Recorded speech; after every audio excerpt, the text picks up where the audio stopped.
এখন বলি মূল ঘটনা গো গায়ের নামটি হয় ভাইয়ার সিনা গো।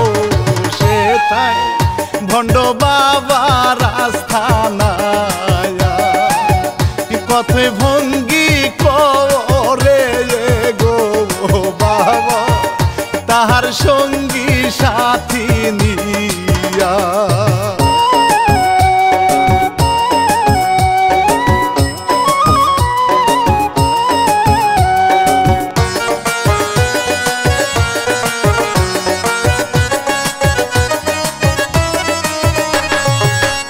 সাথী নামের একটি মাইয়া গো ছিল এতিম হইয়া গো থাকতো দেখো নানির কাছে গিয়া কতই কষ্ট করে গো মাইয়া হাই গো বাঁচিবার লাগিয়া।